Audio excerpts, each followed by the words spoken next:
ಎಲ್ಲರಿಗೂ ನಮಸ್ಕಾರ. ನಾನು ಡಾಕ್ಟರ್ ಜಿತೇಶ್, ನಿಸರ್ಗ ಹಾಸ್ಪಿಟಲ್ ಸಿರ್ಸಿ. ಇವತ್ತಿನ ಟಾಪಿಕ್ ವೇರಿಕೋಸ್ ವೇನ್ಸ್. ವೇರಿಕೋಸ್ ವೇನ್ಸ್ ಏನಿದೆ ಇತ್ತೀಚೆಗೆ ತುಂಬ ಕಾಮನ್ ಆಗಿ ಕಂಡು ಬರ್ತಾ ಇದೆ. ಮೇಲ್ಸಲ್ಲೂ ಲೇಡೀಸಲ್ಲಿ ಕೂಡ ತುಂಬ ಜಾಸ್ತಿ ಕಂಡು ಬರುತ್ತೆ, ಎಸ್ಪೆಷಲಿ ಬಟ್ ಲೇಡೀಸಲ್ಲಿ ಇದು ಕಂಪ್ಯಾರಿಟಿವ್ಲಿ ಜಾಸ್ತಿ ಇದೆ. ಸೊ ಅದರದ್ದು ಸಿಂಪ್ಟಮ್ಸು ಡಿಫ್ರೆಂಟ್ ಆಗಿರುತ್ತೆ. ಕೆಲವರಿಗೆ ಜಸ್ಟ್ ಸ್ಪೈಡರ್ ವೇನ್ಸ್ ಅಂದರೆ ಜೇಡ್ರ ಬಲೆ ಇದ್ದಂಗೆ ಆ ಸ್ಕಿನ್ನಲ್ಲಿ ನಿಮಗೆ ಸ್ಪೈಡರ್ ವೇನ್ಸ್ ಕಂಡು ಬರುತ್ತೆ, ದಪ್ಪ ಆಗಿದ್ದು ಕಂಡು ಬರುತ್ತೆ.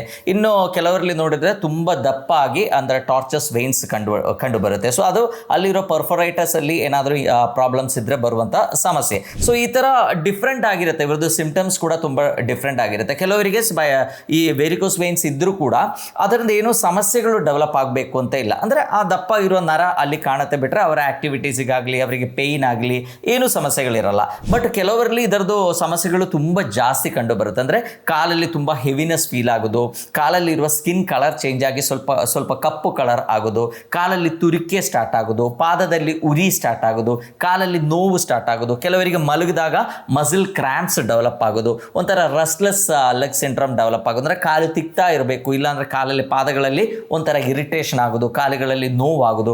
ಆ್ಯಂಡ್ ಇನ್ನೂ ಅಡ್ವಾನ್ಸ್ ಆಗಿ ಕೆಲವರಲ್ಲಿ ಅಲ್ಲಿ ಅಲ್ಸರ್ಸ್ ಡೆವಲಪ್ ಕೂಡ ಆಗುತ್ತೆ. ಸೊ ಈ ಥರ ಸಿಂಪ್ಟಮ್ಸ್ ಡಿಫರ್ ಆಗುತ್ತೆ. ಕೆಲವರಿಗೆ ಸಿಂಪಲ್ ಆಗಿ ಏನು ದಪ್ಪ ಇರೋ ನರ ಅಂದರೆ ಆ ವೇನ್ ಏನಿದೆ ದಪ್ಪ ಕಾಣುತ್ತೆ ಅಷ್ಟೇ ಬಿಟ್ಟರೆ ಬೇರೆ ಏನೂ ಸಮಸ್ಯೆಗಳಿರಲ್ಲ.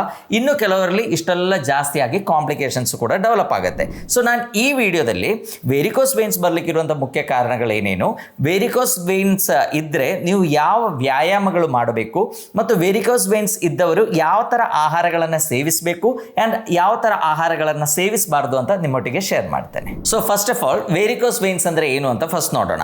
ಸೊ ನಮ್ಗೆ ಗೊತ್ತು, ನಮ್ಮ ಬಾಡಿಯಲ್ಲಿ ಒಂದು ಸರ್ಕ್ಯುಲೇಟರಿ ಸಿಸ್ಟಮ್ ಇದೆ. ಸರ್ಕ್ಯುಲೇಟರಿ ಸಿಸ್ಟಮ್ ಅಂದರೆ ಅದರಲ್ಲಿ ಮೇಯ್ನ್ ಆಗಿ ಹಾರ್ಟ್ ಇದೆ, ಮತ್ತು ಅಲ್ಲಿಂದ ಶುದ್ಧ ರಕ್ತವನ್ನು ನಮ್ಮ ಬಾಡಿದೆಲ್ಲ ಪಾರ್ಟ್ಸ್ಗೂ ತಗೊಂಡು ಹೋಗುವಂಥ ಆರ್ಟ್ರೀಸ್ ಇದೆ. ಆ್ಯಂಡ್ ಇದೆಲ್ಲ ಅಲ್ಲಿ ಹೋಗಿ ಅಲ್ಲಿ ಆ ರಕ್ತದಲ್ಲಿರುವಂಥ ನ್ಯೂಟ್ರಿಯೆಂಟ್ಸ್ ಇರ್ಬೋದು, ಆಕ್ಸಿಜನ್ ಇರ್ಬೋದು, ಅದೆಲ್ಲ ಪ್ರತಿಯೊಂದು ಜೀವಕೋಶಗಳಿಗೂ ಸಪ್ಲೈ ಮಾಡಿ ಆದಮೇಲೆ ಆ ಜೀವಕೋಶಗಳಿಂದ ಇರುವಂಥ ವೇಸ್ಟ್, ಅದು ಕಾರ್ಬನ್ ಡೈಆಕ್ಸೈಡ್ ಇರ್ಬೋದು, ಅಲ್ಲಿರುವಂಥ ವೇಸ್ಟ್ ಅಂದರೆ ಯೂರಿಯಾ ಈ ಥರ ವೇಸ್ಟ್ಗಳಿರ್ಬೋದು. ಸೊ ಅದನ್ನೆಲ್ಲ ತಗೊಂಡು ವಾಪಸ್ ಹಾರ್ಟ್ಗೆ ಹೊರಟಿರುವಂಥ ವೇನ್ಸ್ ಇರುತ್ತೆ. ಸೊ ಮೇನ್ಲಿ ಹಾರ್ಟ್ ಇರ್ಬೋದು, ಆರ್ಟ್ರೀಸ್ ಇರ್ಬೋದು ಮತ್ತು ವೇನ್ಸ್, ಇದು ಮೂರು ಸೇರಿ ನಮ್ಮ ಸರ್ಕ್ಯುಲೇಟರಿ ಸಿಸ್ಟಮ್ ಆಗುತ್ತೆ.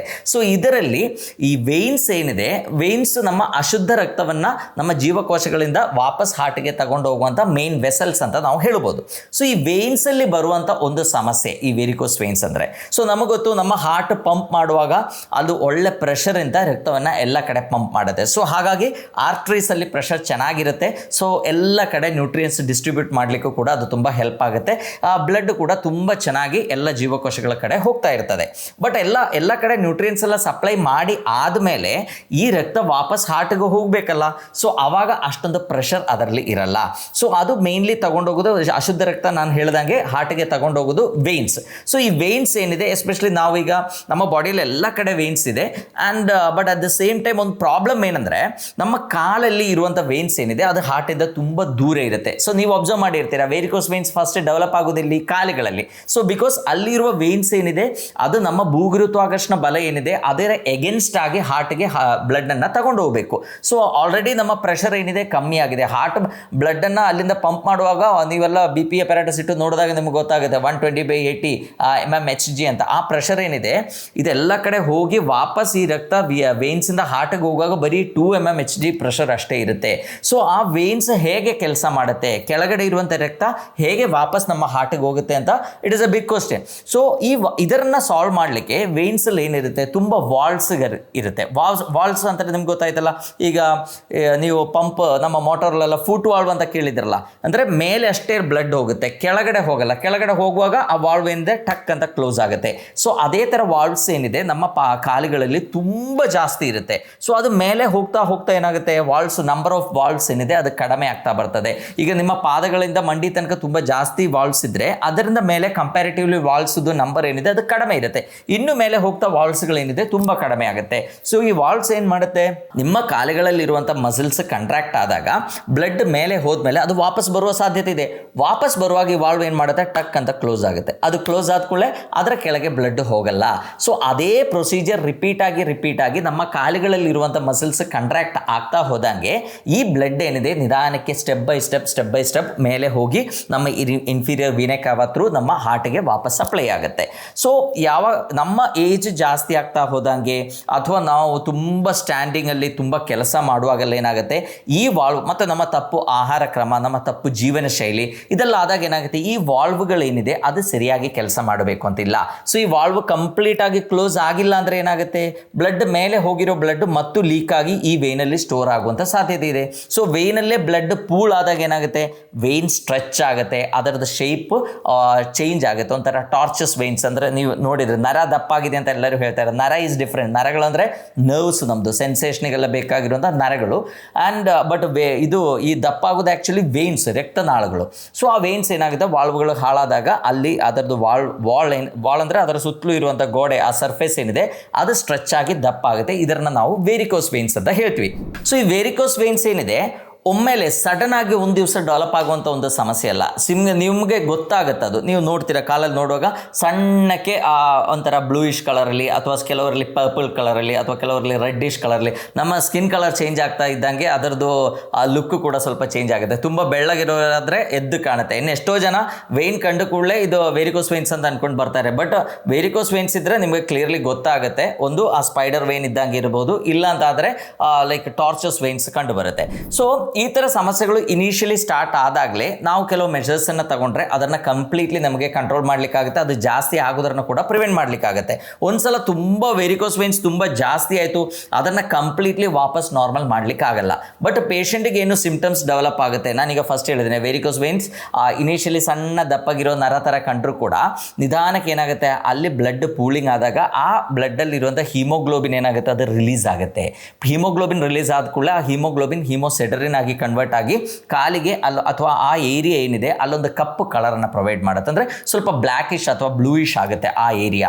ಸೊ ಇದಾದ್ಮೇಲೂ ನಾವು ಕರೆಕ್ಟಾಗಿ ಏನು ಮಾಡಿಲ್ಲ, ಇಗ್ನೋರ್ ಮಾಡಿದ್ವಿ, ನಾವು ರೆಗ್ಯುಲರ್ ಆಕ್ಟಿವಿಟೀಸ್ ಮಾಡ್ತಾ ಇದ್ವಿ. ಸ್ಮೋಕಿಂಗ್ ಮಾಡೋರಾದ್ರೆ ಸ್ಮೋಕಿಂಗ್ ಮಾಡ್ತಾ ಇದ್ರು, ಆಲ್ಕೋಹಾಲ್ ತಗೊಳ್ಳೋರಾದ್ರೆ ಆಲ್ಕೋಹಾಲಿಗೆ ಕಂಟಿನ್ಯೂ ಮಾಡಿದ್ರಿ. ಸೊ ಹಾಗಿದ್ದಾಗ ಏನಾಗುತ್ತೆ, ಇನ್ನೂ ಅದು ಅಡ್ವಾನ್ಸ್ ಆಗಿ ನಿಧಾನಕ್ಕೆ ನಮಗೆ ತುರಿಕೆ ಸ್ಟಾರ್ಟ್ ಆಗುತ್ತೆ ಅಲ್ಲಿ. ಸೊ ತುರಿಸ್ಲಿಕ್ಕೆ ಸ್ಟಾರ್ಟ್ ಆಗುತ್ತೆ. ಆ್ಯಂಡ್ ಅದನ್ನು ನಾವು ವೇರಿಕೋಸ್ ಎಕ್ಸಿಮಾ ಅಂತ ಹೇಳ್ತೀವಿ. ಸೊ ವೇರಿಕೋಸ್ ಎಕ್ಸಿಮಾ ಕೂಡ ನೀವು ಕೆಲವರದ್ದು ಪಾದ ನೋಟ್ ಮಾಡಿದ್ರೆ ನಿಮಗೆ ಗೊತ್ತಾಗುತ್ತೆ. ಪಾದ ಸ್ವಲ್ಪ ದಪ್ಪ ಆಗಿರುತ್ತೆ, ಸ್ವೆಲ್ಲಿಂಗ್ ಇರುತ್ತೆ, ಸ್ಕಿನ್ ಏನಿದೆ ತುಂಬ ಶೈನಿ ಆಗಿರುತ್ತೆ, ಬಟ್ ಕಪ್ಪಾಗಿರುತ್ತೆ. ಸೊ ಅದು ವೆರಿಕೋಸ್ ಎಕ್ಸಿಮಾ ಡೆವಲಪ್ ಆಗಿರುತ್ತೆ. ಇದಾದ್ಮೇಲೆ ನಾವು ಕರೆಕ್ಟಾಗಿ ಫಾಲೋ ಮಾಡಲಿಲ್ಲ ಅಂದರೆ ಆ ವೇನ್ಸ್ ಏನಿದೆ ಅಲ್ಲಿ ಹೊಡೆದು ನಾವು ತುರಿಸುವಾಗ ಅಲ್ಲಿ ಗಾಯ ಆಗುತ್ತೆ, ಇನ್ಫೆಕ್ಷನ್ ಆಗುತ್ತೆ, ಸಮಸ್ಯೆಗಳೆಲ್ಲ ಸ್ಟಾರ್ಟ್ ಆಗುತ್ತೆ. ಈವನ್ ವೇರಿಕೋಸ್ ಅಲ್ಸರ್ಸ್ ಕೂಡ ಆಗುತ್ತೆ. ಸೊ ಈ ವೇರಿಕೋಸ್ ಅಲ್ಸರ್ಸ್ ಎಲ್ಲ ಆದಮೇಲೆ ಹೀಲಿಂಗ್ ಸ್ವಲ್ಪ ಕಷ್ಟ, ಸ್ವಲ್ಪ ಟೈಮ್ ತಗೊಳುತ್ತೆ. ಸೊ ಹಾಗಾಗಿ ನಾವು ಏನು ಮಾಡಬೇಕು, ಸರ್ಟೇನ್ ಸ್ಟೆಪ್ಸ್, ನಾವು ಕರೆಕ್ಟಾಗಿರುವಂಥ ಆಹಾರ, ಕರೆಕ್ಟಾಗಿ ಏನೇನು ಆಹಾರಗಳು ಬಿಡಬೇಕು ಅಂತ ನಮಗೆ ಗೊತ್ತಿರಬೇಕು. ಅದರೊಟ್ಟಿಗೆ ಕರೆಕ್ಟಾಗಿರುವಂಥ ವ್ಯಾಯಾಮ ಕೂಡ ಮಾಡಿದರೆ ವೇರಿಕೋಸ್ ವೇನ್ಸ್ ಏನಿದೆ ನಮಗೆ ಕಂಪ್ಲೀಟ್ಲಿ ಕಂಟ್ರೋಲಲ್ಲಿ ಇಟ್ಕೊಳ್ಳಿಕ್ಕಾಗುತ್ತೆ. ಅಥವಾ ಇನ್ನೂ ಅಡ್ವಾನ್ಸ್ ಆಗೋದನ್ನಂತೂ ಕಂಪ್ಲೀಟ್ಲಿ ನಮಗೆ ಪ್ರಿವೆಂಟ್ ಮಾಡಲಿಕ್ಕಾಗುತ್ತೆ. ಸೊ ಈ ವೇರಿಕೋಸ್ ವೇನ್ ಸಿಂಪ್ಟಮ್ಸು ವೇರಿ ಆಗುತ್ತೆ ಅಂತ ನಾನು ಫಸ್ಟೇ ಹೇಳಿದ್ದೇನೆ. ಕೆಲವರಲ್ಲಿ ಏನೂ ಸಹ ಸಿಂಪ್ಟಮ್ಸ್ ಇರಲ್ಲ, ಅವರು ಆರಾಮಾಗಿರ್ತಾರೆ, ಏನೂ ಸಮಸ್ಯೆಗಳಿರಲ್ಲ. ಬಿಕಾಸ್ ಈ ಸೂಪರ್ಫಿಷಿಯಲ್ ವೇನ್ಸ್ಗೆ ಈ ಸಮಸ್ಯೆ ಮೇನ್ಲಿ ಆಗೋದು. ಸೂಪರ್ಫಿಷಿಯಲ್ ಅಂದರೆ ನಮ್ಮ ಸ್ಕಿನ್ ಕೆಳಗೆ ಇರುವಂಥ ಮೇಲ್ಗಡೆ ಇರುವಂಥ ಆ ವೇನ್ಸ್ ಏನಿದೆ ಅದರಲ್ಲಿ ಈ ಸಮಸ್ಯೆ ಆಗೋದು. ಅದು ಆದರೂ ಕೂಡ ನಮ್ಮ ಡೀಪರ್ ವೇನ್ಸ್ ಏನಿದೆ ಅಲ್ಲಿಂದ ಸರ್ಕ್ಯುಲೇಷನ್ ಆಗ್ತಾ ಇರ್ತದೆ. ಕೆಲವು ಕೇಸಸಲ್ಲಿ ಮಾತ್ರ ಏನಾಗುತ್ತೆ, ಸಿವಿಯರ್ ವೀನಸ್ ಇನ್ಸಫಿಷಿಯನ್ಸಿ ಡೆವಲಪ್ ಆಗುತ್ತೆ. ಅಂದರೆ ಕರೆಕ್ಟಾಗಿ ಎಲ್ಲ ಕಡೆ ವಾಲ್ವ್ಸ್ ಸಮಸ್ಯೆ ಇದೆ, ಅವರಿಗೆ ಎಷ್ಟೋ ಪ್ರಾಬ್ಲಮ್ಸ್ ಇದೆ, ಫುಡ್ ಹ್ಯಾಬಿಟ್ ಚೆನ್ನಾಗಿಲ್ಲ, ವೆಯ್ಟ್ ತುಂಬ ಜಾಸ್ತಿ ಇದೆ. ಸೊ ಅಂಥವರಲ್ಲಿ ಇದು ಸಿವಿಯರ್ ಪ್ರಾಬ್ಲಮ್ ಕ್ರಿಯೇಟ್ ಮಾಡ್ಬೋದು. ಬಿಟ್ಟರೆ ಬಾಕಿ ಇರೋರಲ್ಲಿ ನಮ್ಮ ಸರ್ಕ್ಯುಲೇಷನ್ ಏನಿದೆ ಅದು ಕರೆಕ್ಟಾಗಿ ಆಗೇ ಆಗುತ್ತೆ. ಸೊ ಇದು ಅಡ್ವಾನ್ಸ್ ಆಗ್ತಾ ಹೋದಂಗೆ ಕಾಲು ದಪ್ಪ ಆಗುವಂಥ ಸಾಧ್ಯತೆ ಇದೆ. ಕೆಲವರು ಹೇಳ್ತಾರೆ ನನ್ನ ಕಾಲು ಸ್ವಲ್ಪ ದಪ್ಪ ಆಗಿದೆ, ಊತ ಬಂದಂಗಿದೆ ಅಂತ ಹೇಳಿದ್ರೆ ಅದು ಕೂಡ ವೇರಿಕೋಸ್ ವೇನ್ಸ್ ಸಿಂಪ್ಟಮ್ ಇರ್ಬೋದು. ಕೆಲವರಲ್ಲಿ ಕಾಲು ಕಪ್ಪಾಗುತ್ತೆ, ಕಲರ್ ಕಂಪ್ಲೀಟ್ಲಿ ಚೇಂಜ್ ಆಗುತ್ತೆ, ತುರಿಕೆ ಸ್ಟಾರ್ಟ್ ಆಗುತ್ತೆ. ಕೆಲವರಿಗೆ ಮಸಲ್ ಕ್ರ್ಯಾಂಪ್, ರಾತ್ರಿ ಮಲಗಿದಾಗೆಲ್ಲ ಈ ನಮ್ಮ ಮೀನಕಂಡ ಏನಿದೆ ಅಲ್ಲಿ ಫುಲ್ ಕ್ರ್ಯಾಂಪ್ಸ್ ಬರುವಂಥ ಸಾಧ್ಯತೆ ಇದೆ. ಸೊ ಇದೆಲ್ಲ ಕೆಲವು ಸ್ಟೇಜಸಲ್ಲಿ ನಮ್ಮ ವೇರಿಕೋಸ್ ವೇನ್ಸ್ ಇದ್ದವರಲ್ಲಿ ಯೂಶಲಿ ಕಂಡು ಬರುವಂಥ ಸಮಸ್ಯೆಗಳು. ಸೊ ಇವರು ಮೇನ್ಲಿ ಏನು ವ್ಯಾಯಾಮ ಮಾಡಬೇಕು, that is a most important thing. Because ವ್ಯಾಯಾಮ ಏನಿದೆ that is one of the best remedy ಅಂತಾನೆ ನಾವು ಹೇಳ್ಬೋದು. ಯಾಕಂದರೆ ನಮ್ಮ ಮೀನಖಂಡಗಳೇನಿದೆ ಇದಕ್ಕೆ ನಾವು ಪೆರಿಫರಲ್ ಹಾರ್ಟ್ ಅಂತ ಹೇಳ್ತೀವಿ. ಅಂದರೆ ಅಂದರೆ ನಮ್ಮ ಕಾಲಿಗೆ ಹೋಗಿರುವಂಥ ರಕ್ತ ಏನಿದೆ ಅದು ವಾಪಸ್ ಹಾರ್ಟ್ಗೆ ಪಂಪ್ ಮಾಡಲಿಕ್ಕೆ ಹಾರ್ಟ್ ಥರ ಕೆಲಸ ಮಾಡುವಂಥ ಒಂದು ಆರ್ಗನ್ ನಮ್ಮ ಮೀನಖಂಡಗಳು. ಸೊ ಬಟ್ ನಮ್ಗೆ ಏನಾಗಿದೆ, ಇತ್ತೀಚೆಗೆ ನಾವು ಕೆಲಸಗಳು ಮಾಡೋದು ತುಂಬ ಕಡಿಮೆ. ಎಲ್ಲರೂ ಸೆಡೆಂಟ್ರಿ ಲೈಫ್ ಸ್ಟೈಲು, ಕೂತ್ಕೊಂಡೇ ಕೆಲಸ ಮಾಡ್ತಾ ಇರ್ತಾರೆ ಅಥವಾ ಎಲ್ಲಾದರೂ ನಿಂತುಕೊಂಡು ಕೆಲಸ ಮಾಡ್ತಾ ಇರ್ತಾರೆ. ಸೊ ಹಾಗಾಗಿ ನಮ್ಮ ಮೀನಖಂಡಗಳು ಸರಿಯಾಗಿ ಕೆಲಸ ಮಾಡದೇ ಇದ್ದಾಗ ಏನಾಗುತ್ತೆ, ನಮ್ಮ ಕಾಲಲ್ಲಿರುವಂಥ ಬ್ಲಡ್ ಏನಿದೆ ಅದು ಸರಿಯಾಗಿ ಪಂಪ್ ಆಗಬೇಕು ಅಂತಿಲ್ಲ. ನಮ್ಮ ವೀನಸ್ ಪ್ರೆಷರ್ ಏನಿದೆ ಅದು ಜಾಸ್ತಿ ಆಗುವಂಥ ಸಾಧ್ಯತೆ ಇದೆ. ಸೊ ಹಾಗಾಗಿ ಅಲ್ಲಿ ಪೂಲಿಂಗ್ ಆಗಿ ಅಲ್ಲಿ ಸಮಸ್ಯೆಗಳೆಲ್ಲ ಕ್ರಿಯೇಟ್ ಆಗುತ್ತೆ. ಬಟ್ ರೆಗ್ಯುಲರ್ಲಿ ನಾವು ಆಕ್ಟಿವಿಟೀಸ್ ಮಾಡ್ತಾ ಇದ್ರೆ, ಸೊ ಯೂಶಲಿ ವೇರಿಕೋಸ್ ವೇನ್ಸ್ ನಿಮಗೆ ಸ್ಟಾರ್ಟ್ ಆಗಿದೆ ಅಂತ ಇದ್ರೆ ನೀವು ಮೇನ್ಲಿ ಮಾಡಬೇಕಾಗಿದ್ದು ಈ ಆಂಕಲ್ ಜಾಯಿಂಟ್ ಏನಿದೆ ಅದನ್ನ ಸ್ಟ್ರೆಚ್ ಮಾಡೋದು, ಕೆಳಗಡೆ ಸ್ಟ್ರೆಚ್ ಮಾಡೋದು ಮತ್ತು ಮೇಲ್ಗಡೆ ಸ್ಟ್ರೆಚ್ ಮಾಡೋದು. ಸೊ ಇದನ್ನು ನಾವು ಡೋರ್ಸಿ ಫ್ಲೆಕ್ಷನ್, ಪ್ಲಾಂಟಾರ್ ಫ್ಲೆಕ್ಷನ್ ಮತ್ತು ಡೋರ್ಸಿ ಫ್ಲೆಕ್ಷನ್ ಅಂತ ಹೇಳ್ತೀವಿ. ಇದು ಮಾಡುವಾಗ ನಿಮಗೆ ಗೊತ್ತಾಗುತ್ತೆ ನಿಮ್ಮ ಮೀನಖಂಡ ಏನಿದೆ ಫುಲ್ಲು ಸ್ಟ್ರೆಚ್ ಆಗುತ್ತೆ ಒಂದ್ಸಲ ಮತ್ತು ಫುಲ್ಲು ಕಂಟ್ರಾಕ್ಟ್ ಆಗುತ್ತೆ. ಇದು ನಮ್ಮ ಕಾಲಲ್ಲಿರುವಂಥ ರಕ್ತ ಏನಿದೆ ಅದನ್ನು ವಾಪಸ್ ಹಾರ್ಟಿಗೆ ಪಂಪ್ ಮಾಡಲಿಕ್ಕೆ ತುಂಬ ಹೆಲ್ಪ್ ಮಾಡುತ್ತೆ. ವೇರಿಕೋಸ್ ವೇನ್ಸ್ ಇದ್ದವರಿಗೂ ಕೂಡ ಇದು one of the best exercise. ಇನ್ನೇನು ಮಾಡ್ಬೋದು, walking one of the best exercise. ಯಾಕಂದರೆ ವಾಕಿಂಗ್ ಮಾಡುವಾಗ ನೀವು ನೋಡ್ತೀರಾ ನಮ್ಮ ವಾಕಿಂಗಲ್ಲಿ ಡಿಫ್ರೆಂಟ್ ಸ್ಟೆಪ್ಸ್ ಇದೆ. ಆ್ಯಕ್ಚುಲಿ ನಾವು ಹೀಲ್ ಟಚ್ ಮಾಡ್ತೀವಿ, ಫಸ್ಟ್ ಫ್ಲೋರಿಗೆ ಹೀಲ್ ಟಚ್ ಮಾಡ್ತೀವಿ ಮತ್ತು ಫೂಟನ್ನು ಫ್ಲ್ಯಾಟ್ ಆಗಿ ಇಡ್ತೀವಿ. ಅದಾದಮೇಲೆ ಹೀಲ್ ಆಫ್ ಅಂದರೆ ಹೀಲನ್ನು ಎತ್ತೀವಿ ಮತ್ತು ಅದಾದಮೇಲೆ ಟಾಫ್ ಅಂತ ಹೇಳಿ ನಾವು ಮುಂದೆ ಹೋಗ್ಬಿಡ್ತೀವಿ. ಸೊ ಈ ಸ್ಟೆಪ್ಪಲ್ಲಿ ಕೂಡ ನಮ್ಮ ಪಾದ ಏನಿದೆ ಪ್ಲಾಂಟಾರ್ ಫ್ಲೆಕ್ಷನ್ ಮತ್ತು ಡೋರ್ಸಿ ಫ್ಲೆಕ್ಷನ್ ಆಕ್ಟಿವಿಟಿಯನ್ನು ಮಾಡ್ತಾ ಇರ್ತದೆ. ಸೊ ಗ್ಯಾಸ್ಟ್ರೋನಿಮಿಯಸ್ ಏನಿದೆ ಕಂಟ್ರಾಕ್ಟ್ ಆಗ್ತಾ ಇರ್ತದೆ, ಕಾಲಲ್ಲಿರುವ ರಕ್ತ ಏನಿದೆ ಈಸಿಯಾಗಿ ಪಂಪ್ ಆಗುತ್ತೆ. ಇನ್ನೊಂದು ಅಂದರೆ ಟೋ ಸ್ಟ್ಯಾಂಡಿಂಗ್ ಅಂದರೆ ಕೆಳಗಡೆ ನೆಲಕ್ಕೆ ನಿಂತುಕೊಂಡು ನಿಧಾನಕ್ಕೆ ನಮ್ಮ ಎರಡು ಹಿಮ್ಮಡಿಗಳನ್ನು ಮೇಲೆ ಎತ್ತುವಂಥ ವ್ಯಾಯಾಮ ಏನಿದೆ ಅದು ರಿಪೀಟೆಡ್ ಆಗಿ ಮಾಡಬೇಕು. ವೇರಿಕೋಸ್ ವೇನ್ಸ್ ಇದ್ದವರು ಈ ವ್ಯಾಯಾಮ ಮಾಡೋದು ತುಂಬ ಒಳ್ಳೆಯದು. ಒಂದು ಅಟ್ಲೀಸ್ಟ್ 10 to 20 ಕೌಂಟ್ಸು ನೀವು ರೆಗ್ಯುಲರ್ಲಿ ಈ ವ್ಯಾಯಾಮನ ಒಂದು 3 ಸೆಟ್ಸ್ ಮಾಡಿ ನೋಡಿ. ಒಂದು ನಿಮ್ಮ ಗ್ಯಾಸ್ಟ್ರೋನಿಮಿಯಸ್ ಸ್ಟ್ರೆಂತ್ ಚೆನ್ನಾಗಿ ಇಂಪ್ರೂವ್ ಆಗುತ್ತೆ, ನಿಮ್ಮ ಕಾಲಲ್ಲಿರುವ ಅಶುದ್ಧ ರಕ್ತ ಹಾರ್ಟಿಗೆ ಪಂಪ್ ಮಾಡಲಿಕ್ಕೆ ಅದು ತುಂಬ ಹೆಲ್ಪ್ ಆಗುತ್ತೆ. ಮತ್ತೊಂದು ಆ್ಯಡೆಡ್ ಅಡ್ವಾಂಟೇಜ್ ಏನಂದರೆ ಈ ಡಯಾಬಿಟಿಕ್ ಪೇಷಂಟ್ಸಲ್ಲಿ, ಡಯಾಬಿಟಿಕ್ ಪೇಷಂಟ್ಸು ಮೇನ್ಲಿ ಸ್ಟ್ರೆಂಥನ್ ಮಾಡಬೇಕಾಗಿದ್ದೇ ನಮ್ಮ ಲೋವರ್ ಅಂದರೆ ಕಾಲಲ್ಲಿರೋ ಮಸಲ್ಸ್, ಅದು ತೊಡೆಯಲ್ಲಿರುವಂಥ ಮಸಲ್ಸ್ ಇರ್ಬೋದು, ಕಾಫ್ ಅಂದರೆ ಮೀನಖಂಡಗಳಿರ್ಬೋದು. ಇದು ಗಟ್ಟಿ ಆದಾಗ ನಮ್ಮ ಇನ್ಸುಲಿನ್ ರೆಸಿಸ್ಟೆನ್ಸ್ ಕೂಡ ಕಡಿಮೆ ಮಾಡಲಿಕ್ಕೆ ಸಾಧ್ಯ. ಸೊ ಈ ಎಕ್ಸಸೈಸ್ಗಳನ್ನು ಅಂದರೆ ಟೋ ಸ್ಟ್ಯಾಂಡಿಂಗ್ ಏನಿದೆ, ಎರಡು ಹಿಮ್ಮಡಿಗಳನ್ನು ಮೇಲೆ ಎತ್ತಿ ನಮ್ಮ ತುದಿ ಬೆರಳು ಏನಿದೆ ತುದಿಗಾಲಲ್ಲಿ ನಿಂತ್ಕೊಳ್ಳುವಂಥ ವ್ಯಾಯಾಮಗಳು, ಇದನ್ನು ಕೂಡ ನಾವು ಆದಷ್ಟು ರಿಪೀಟ್ ಮಾಡಬೇಕು. 20 ಕೌಂಟ್ಸ್ ಬೇಕಾದ್ರೆ 3 ಹೊತ್ತು ನೀವು ಮಾಡಿ, ಅದು ತುಂಬ ನಿಮಗೆ ಹೆಲ್ಪ್ ಆಗುತ್ತೆ. ಇನ್ನು ಇನ್ವರ್ಸ್ ಪ್ರೋಸೆಸ್ ಅಂದರೆ ಯಾರಿಗೆ ಸಿವಿಯರ್ಲಿ ಈ ವೆರಿಕೋಸಿಟಿ ಇದೆಯೋ ಅವರು ಏನು ಮಾಡ್ಬೋದು, ರಾತ್ರಿ ಅಥವಾ ಬೆಳಗ್ಗೆ ಎದ್ದ ಮೇಲೆ ಏನು ಮಾಡ್ಬೋದು, ನಮ್ಮ ಗೋಡೆ ಹತ್ರ ಮಲ್ಕೊಂಡು 2 ಕಾಲುಗಳನ್ನು ಗೋಡೆ ಮೇಲೆ ಇಟ್ಕೊಂಡು ಒಂದು 10 ನಿಮಿಷ ಹಾಗೆ ಮಲಗೋದು ಕೂಡ ತುಂಬ ಒಳ್ಳೆಯದು. ಕಾಲಲ್ಲಿರುವಂಥ ಅಶುದ್ಧ ರಕ್ತ ಎಲ್ಲ ಮುಂದೆ ಈಸಿಯಾಗಿ ಹೋಗ್ಲಿಕ್ಕೂ ಕೂಡ ಅದು ತುಂಬ ಹೆಲ್ಪ್ ಆಗುತ್ತೆ. ಬಟ್ ಈ ಎಕ್ಸಸೈಸ್ ನಮಗೆ ಕಂಟಿನ್ಯೂಸ್ ಮಾಡಲಿಕ್ಕಾಗಲ್ಲ. ಬಾಕಿ ನಾನು ಹೇಳಿರೋ exercise are much better actually, ಅದು ನೀವು ಮಾಡ್ಕೊಳ್ಳಿ. ಆ್ಯಂಡ್ ರಾತ್ರಿ ವೇರಿಕೋಸಿಟಿ ಇದ್ದವರ ರಾತ್ರಿ ಮಲಗುವಾಗ ಕಾಲು ಸ್ವಲ್ಪ ಎತ್ತರ ಮಾಡಿ ಇಟ್ಕೊಂಡು ಮಲಗೋದು ಕೂಡ ತುಂಬ ಒಳ್ಳೆಯದು. ಎಲ್ಲಾದರೂ ಲಾಂಗ್ ಟ್ರಕ್ಕಿಂಗ್ ನೀವು ಹೋಗ್ತಾ ಇದ್ರಾ, ಎಲ್ಲಾದರೂ ಲಾಂಗ್ ಸ್ಟ್ಯಾಂಡಿಂಗ್ ಮಾಡ್ತಾ ಇದ್ರಾ, ಆವಾಗ ವೀನಸ್ ಸ್ಟಾಕಿಂಗ್ಸ್ ಹಾಕೋದು ಕೂಡ ತುಂಬ ಒಳ್ಳೆಯದು. ಸೊ ಇದು ನಮಗೆ ಫಿಸಿಕಲಿ ನಮ್ಮ ವೇರಿಕೋಸ್ ವೇನ್ಸ್ ಇದ್ದರೆ ನಾವು ಏನೇನು ಮೆಷರ್ಸ್ ತಗೋಬೇಕು ಅಂತ ನಾನೀಗ ನಿಮ್ಮ ಹತ್ರ ಹೇಳಿದ್ದೇನೆ, ಅದನ್ನು ನೀವು ಸ್ಟ್ರಿಕ್ಟಾಗಿ ಫಾಲೋ ಮಾಡಿ. ಇನ್ನು ಆಹಾರ ಕ್ರಮ is the most important actually. So ನಮ್ಮ ತಪ್ಪು ಆಹಾರ ಕ್ರಮಗಳೇನಿದೆ ಅದು ನಮ್ಮ ಈ ವೇರಿಕೋಸಿಟಿ ಜಾಸ್ತಿ ಮಾಡಲಿಕ್ಕೆ one of the main reason ಇರ್ಬೋದು. ಸೊ ವೇರಿಕೋಸ್ ಪ್ರಾಬ್ಲಮ್ ಇರೋರು ಫಸ್ಟ್ ಏನು ಮಾಡಬೇಕು ಅಂದರೆ ಹೈ ಸಾಲ್ಟ್ ಇರುವಂಥ ಆಹಾರಗಳನ್ನು ಸೇವಿಸಬಾರ್ದು. ಎಷ್ಟೋ ಪ್ಯಾಕ್ಡ್ ಫುಡ್ಸ್ ಎಲ್ಲ ನಾವು ನೋಡುವಾಗ ಅದರಲ್ಲಿ ಸಾಲ್ಟ್ ಕಂಟೆಂಟ್ ಏನಿದೆ ತುಂಬ ಜಾಸ್ತಿ ಇರುತ್ತೆ, ಅದು ನಮಗೆ ಗೊತ್ತಾಗೋದು ಇಲ್ಲ. ನಾವು ಒಂದು ಪ್ಯಾಕೆಟ್ ಓಪನ್ ಮಾಡಿ ತಿನ್ನಕ್ಕೆ ಚಾಲು ಮಾಡಿದ್ರೆ ಅದು ಮುಗಿಯೋ ತನಕ ನಾವು ಕಂಟಿನ್ಯೂಸ್ಲಿ ತಿಂತಾನೆ ಇರ್ತೀವಿ. ಸೊ ಈ ಸಾಲ್ಟ್ ಜಾಸ್ತಿ ಇರುವಂಥ ಆಹಾರ ತಗೊಂಡಾಗ ಏನಾಗುತ್ತೆ, ಒಂದು ನಮ್ಮ ರಕ್ತನಾಳಗಳಲ್ಲಿ ಆ ಪ್ರೆಷರ್ ಏನಿದೆ ಅದು ಕಂಪ್ಯಾರಿಟಿವ್ಲಿ ಜಾಸ್ತಿ ಆಗುತ್ತೆ. ನಮ್ಮ ಬಾಡಿಯಲ್ಲಿ ಸಾಲ್ಟ್ ಅಂದರೆ ಸೋಡಿಯಂ, ಸೊ ಅದು ಜಾಸ್ತಿ ಇದ್ದಾಗ ಏನಾಗುತ್ತೆ, ವಾಟರ್ ರಿಟೆನ್ಷನ್ ಜಾಸ್ತಿ ಆಗುತ್ತೆ, ವೀನಸ್ ಪ್ರೆಷರ್ ಜಾಸ್ತಿ ಆಗುತ್ತೆ. ಆ ವೇರಿಕೋಸ್ ವೇನ್ಸ್ ಇದ್ದವರಿಗೆ ಅಲ್ಲಿ ಕಾಲು ದಪ್ಪ ಆಗಲಿಕ್ಕೆ, ಊತ ಬರಲಿಕ್ಕೆ ಇದು ಒಂದು ಮುಖ್ಯ ಕಾರಣ ಆಗ್ಬೋದು. ಸೊ ಆದಷ್ಟು ಉಪ್ಪು ಜಾಸ್ತಿ ಇರುವಂಥ ಆಹಾರಗಳನ್ನು ಆದಷ್ಟು ಕಮ್ಮಿ ಮಾಡೋದು. ಅದು ಈವನ್ ಉಪ್ಪಿನಕಾಯಿ ಇರ್ಬೋದು ಅಥವಾ ನಾವೆಲ್ಲ ಎಕ್ಸ್ಟ್ರಾ ಸಾಲ್ಟ್ ಹಾಕ್ತೀವಿ, ಅದನ್ನೆಲ್ಲ ಆದಷ್ಟು ನಾವು ಕಡಿಮೆ ಮಾಡಬೇಕು. ಎರಡನೇದು ಪ್ರಾಸೆಸ್ಡ್ ಫುಡ್ಗಳನ್ನು ಕೂಡ ಆದಷ್ಟು ನಾವು ಅವಾಯ್ಡ್ ಮಾಡಬೇಕು. ಯಾಕಂದರೆ ಈ ಪ್ರಾಸೆಸ್ಡ್ ಫುಡ್ ಏನಿದೆ ಅದರಲ್ಲೊಂದು ಹೈ ಶುಗರ್ ಇರುತ್ತೆ, ನಾನೀಗ ಫಸ್ಟ್ ಹೇಳಿರೋದು ಸಾಲ್ಟ್ ಜಾಸ್ತಿ ಇರುತ್ತೆ, ಅದರಲ್ಲಿ ತುಂಬ ಪ್ರಿಸರ್ವೇಟಿವ್ಸ್ ಇರುತ್ತೆ. ಮತ್ತು ನಮ್ಮ ಬಾಡಿಯಲ್ಲಿ ಈ ಪ್ರಾಸೆಸ್ಡ್ ಫುಡ್ಗಳು ಜಾಸ್ತಿ ತಿಂದಾಗ ಯಾವಾಗಲೂ ಕೂಡ ಒಂದು ಲೋ ಗ್ರೇಡ್ ಇನ್ಫ್ಲಮೇಷನ್ ಆಗ್ತಾ ಇರ್ತದೆ. ಸೊ ಆ ಇನ್ಫ್ಲಮೇಷನ್ ಆಗ್ತಾ ಇದ್ದಂಗೆ ಏನಾಗುತ್ತೆ, ನಮ್ಮ ಒಂದು ವೇರಿಕೋಸ್ ವೇನ್ಸ್ ನಮಗಿದ್ದರೆ, ಈಗ ನೀವು ನೋಡಿರ್ತೀರಾ ಎಷ್ಟೋ ಹಳ್ಳಿಗಳಲ್ಲಿ ವಯಸ್ಸಾದವರು ತುಂಬ ಹೆವಿ ಕೆಲಸ ಮಾಡೋರು, ಯಾವಾಗಲೂ ನಿಂತ್ಕೊಂಡು ಕೆಲಸ ಮಾಡೋರಲ್ಲಿ ವೇರಿಕೋಸ್ ವೇನ್ಸ್ ಇರುತ್ತೆ. ಬಟ್ ಅವರಿಗೆ ಕಾಂಪ್ಲಿಕೇಶನ್ಸ್ ತುಂಬ ಕಡಿಮೆ, ವೇನ್ಸ್ ದಪ್ಪ ಇರುತ್ತೆ, ಬಟ್ ಆ ಇನ್ಫ್ಲಮೇಟರಿ ಲೆವೆಲ್ ಎಲ್ಲ ನಾರ್ಮಲ್ ಆಗಿರುತ್ತೆ. ಬಿಕಾಸ್ ಅವ್ರದ್ದು ಫುಡ್ ಹ್ಯಾಬಿಟ್ ಏನಿದೆ ಅದು ಕಂಪ್ಯಾರಿಟಿವ್ಲಿ ತುಂಬ ಚೆನ್ನಾಗಿರುತ್ತೆ. But at the same time ನಾವು ಸಿಟಿಯಲ್ಲಿ ಇದ್ಕೊಂಡು ಬರ್ಗರು, ಪಿಜ್ಜಾ ಇದು ಎಲ್ಲ ನಾವು ಇದರೊಟ್ಟಿಗೆ ಜಾಸ್ತಿ ಮೈದಾ ಜಾಸ್ತಿ ಇರುವಂಥ items, bakery items, soft drinks ಇದೆಲ್ಲ ತಗೊಳ್ತಾ ಇದ್ದರೆ ಏನಾಗುತ್ತೆ, ನಮ್ಮ ಬಾಡಿಯಲ್ಲಿ ಇನ್ಫ್ಲಮೇಷನ್ ಕೂಡ ಜಾಸ್ತಿ ಆಗುತ್ತೆ. ಅದರೊಟ್ಟಿಗೆ ನಮ್ಮ ವೆಯ್ಟ್ ಕೂಡ ಜಾಸ್ತಿ ಆಗುತ್ತೆ. Obesity is also one of the main reason for varicose varicose veins. ಲೇಡೀಸಲ್ಲಿ ವೇರಿಕೋಸ್ ವೇನ್ಸ್ ಕಂಪ್ಯಾರಿಟಿವ್ಲಿ ಜಾಸ್ತಿ ಕಾಣುತ್ತೆ. ಆ್ಯಂಡ್ ಮೋಸ್ಟ್ ಆಫ್ ದ ಲೇಡೀಸಲ್ಲಿ ವೇರಿಕೋಸ್ ವೇನ್ ಡೆವಲಪ್ ಆಗೋದು ಯಾವಾಗ?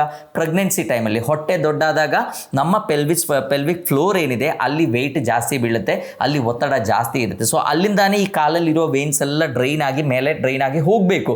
ಸೊ ಅಲ್ಲಿ ಪ್ರೆಷರ್ ಬಿದ್ದಾಗ ಏನಾಗುತ್ತೆ, ನಮಗೆ ಲೈಕ್ ವೇರಿಕೋಸ್ ವೇನ್ಸ್ ಆಗುವಂಥ ಸಾಧ್ಯತೆಗಳು ಜಾಸ್ತಿ ಇದೆ. ಅದು ಪ್ರೆಗ್ನೆನ್ಸಿಲಿ ಆಯಿತು, ಅದು ನಮಗೇನು ಮಾಡೋಕ್ಕಾಗಲ್ಲ. But at the same time obesity ಆದಾಗ ಕೂಡ ನಮ್ಮ ಹೊಟ್ಟೆ ಬೊಜ್ಜು ಜಾಸ್ತಿ ಇದ್ದಾಗ ಏನಾಗುತ್ತೆ, ಅದೇ ಥರ ನಮ್ಮ ಇಂಟ್ರಾ ಅಬ್ಡೋಮಿನಲ್ ಪ್ರೆಷರ್ ಏನಿದೆ ಅದು ಜಾಸ್ತಿ ಆಗುತ್ತೆ. ನಮ್ಮ ಪೆಲ್ವಿಕ್ ಫ್ಲೋರ್ ಏನಿದೆ ಅಲ್ಲಿ ಕೂಡ ಪ್ರೆಷರ್ ಜಾಸ್ತಿ ಇರುತ್ತೆ. ವೇರಿಕೋಸ್ ವೇನ್ಸ್ ಡೆವಲಪ್ ಆಗುವಂಥ ಸಾಧ್ಯತೆಗಳು ತುಂಬ ಜಾಸ್ತಿ ಇದೆ. ಕೆಲವು ಸಲ ಅವರಿಗೆ ಕಾಣೋದಿಲ್ಲ, ಯಾಕೆಂದರೆ ಎಲ್ಲ ಕಡೆ ಕೊಬ್ಬು ತುಂಬಿಕೊಂಡಿರುತ್ತೆ, ವೇನ್ಸ್ ಸರಿ ಕಾಣಬೇಕು ಅಂದಿಲ್ಲ. ಸ್ವಲ್ಪ ವಯಸ್ಸಾದ್ಮೇಲೆ ಕಾಲು ಫುಲ್ ಕಪ್ಪಾಗುವಾಗ ಅಷ್ಟೇ ಗೊತ್ತಾಗುತ್ತೆ ಅವರಿಗೆ ನನಗೆ ವೇರಿಕೋಸ್ ವೇನ್ಸ್ ಮೊದಲಿದ್ದಾನೆ ಇತ್ತು ಅಂತ. ಸೊ ವೆಯ್ಟನ್ನು ಕಡಿಮೆ ಮಾಡಬೇಕು ಅಂದರೆ ಆಹಾರ ಕ್ರಮ ಇಸ್ ವೆರಿ ಇಂಪಾರ್ಟೆಂಟ್. ಸೊ ಆದಷ್ಟು ಈ ಪ್ರಾಸೆಸ್ಡ್ ಫುಡ್ಗಳೇನಿದೆ ಅದನ್ನು ಆದಷ್ಟು ನಾವು ಕಡಿಮೆ ಮಾಡಬೇಕು. ಆ್ಯಂಡ್ ಇದರಲ್ಲಿ ಇರುವಂಥ ಹೈ ಶುಗರ್ ಇರ್ಬೋದು. ನಾನು ಹೇಳಿದ್ದೇನೆ ನಮ್ಮ ಬಾಡಿಯಲ್ಲಿ ಇನ್ಫ್ಲಮೇಷನ್ ಜಾಸ್ತಿ ಆಗುತ್ತೆ. ಇನ್ಫ್ಲಮೇಷನ್ ಜಾಸ್ತಿ ಆದಾಗ ಏನಾಗುತ್ತೆ, ಅಲ್ಲಿರೋ ವಾಲ್ವ್ಗಳಿಗೆ ಸಮಸ್ಯೆ ಬರುತ್ತೆ. ಸೊ ಅದೇ ಥರ ಆ ವಾಲ್ವ್ ಅಂದರೆ ಅದು ಕ್ಲೋಸ್ ಮಾಡುವಂಥದ್ದಾಯಿತು. But at the same time ಅದರ ಸುತ್ತಲೂ ಇರುವಂಥ ಸರ್ಫೇಸ್ ಏನಿದೆ, ವಾಲ್ ಅಥವಾ ಲೂಮೆನ್ ಏನಿದೆ, ಅಲ್ಲಿ ಕೂಡ ಚೇಂಜಸ್ ಸ್ಟಾರ್ಟ್ ಆಗುತ್ತೆ. ಎಂಡೋಥೀಲಿಯಲ್ ಡಿಸ್ಫಂಕ್ಷನ್ ಅಂತ ಹೇಳ್ತೀವಿ. ಅಲ್ಲಿ ಒಂಥರ inflammation, low grade inflammation start ಆಗುತ್ತೆ. ಅಲ್ಲಿ ಬ್ಲಾಕೇಜ್ ಆಗುವಂಥ ಸಾಧ್ಯತೆಗಳಿದೆ. ಅದೇ ಪ್ರೋಸೆಸ್ಸೇ ನಮ್ಮ ಹಾರ್ಟಲ್ಲಿ ಆದರೆ ನಾವು CID ಕೊರೋನರಿ ಆರ್ಟರಿ ಡಿಸೀಸ್ ಅಂತ ಏನು ಹೇಳ್ತೀವಲ್ಲ, ಅದು ನಮ್ಮ ಹಾರ್ಟಲ್ಲಿ ಆದಾಗ ಅದಕ್ಕೆ ಹೇಳುವಂಥ ಶಬ್ದ. ಸೊ ನಾವು ಏನು ಮಾಡಬೇಕು, ಆದಷ್ಟು ಒಳ್ಳೆ ಆಹಾರಗಳನ್ನು ನಾವು ಸೇವಿಸಬೇಕು. ಈ ಥರ ಪ್ರಾಸೆಸ್ಡ್ ಫುಡ್ಗಳನ್ನು ಆದಷ್ಟು ಕಂಪ್ಲೀಟ್ಲಿ ಕಡಿಮೆ ಮಾಡಬೇಕು.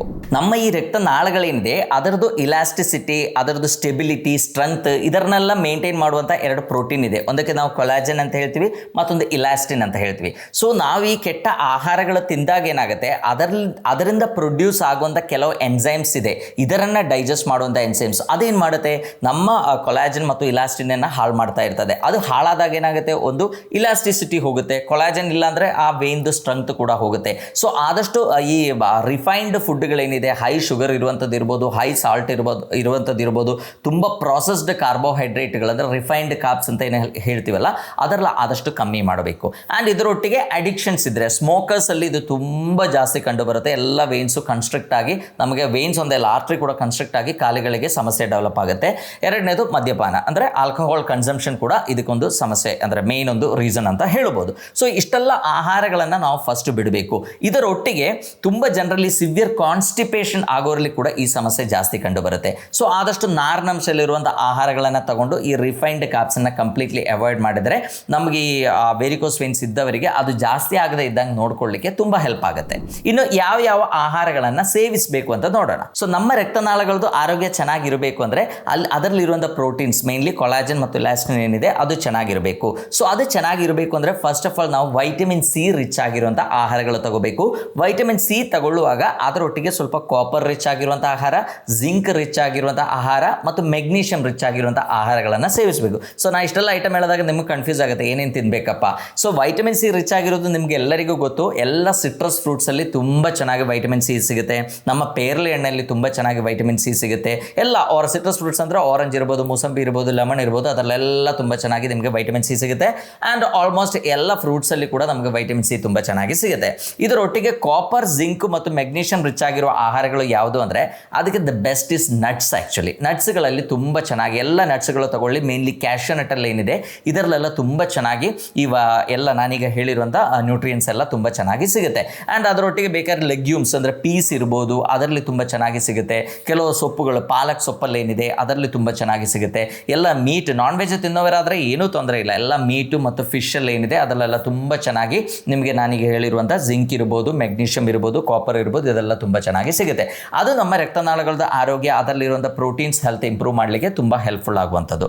ಆ್ಯಂಡ್ ಎರಡನೇದೇನೆಂದರೆ ಒಮೆಗಾ 3 ಫ್ಯಾಟಿ ಆಸಿಡ್. ನಮ್ಮ ರಕ್ತನಾಳಗಳ ಒಳಗೆ ಆಗುವಂಥ ಈ ಇನ್ಫ್ಲಮೇಷನ್ ಏನಿದೆ, ಲೋ ಗ್ರೇಡ್ ಇನ್ಫ್ಲಮೇಷನ್ ಏನಿದೆ ಅದು ಕಂಟ್ರೋಲ್ ಆಗಬೇಕು ಅಂದರೆ ಒಮೆಗಾ 3 ರಿಚ್ ಆಗಿರುವಂಥ ಆಹಾರಗಳನ್ನು ನಾವು ಸೇವಿಸಲೇಬೇಕಾಗುತ್ತೆ.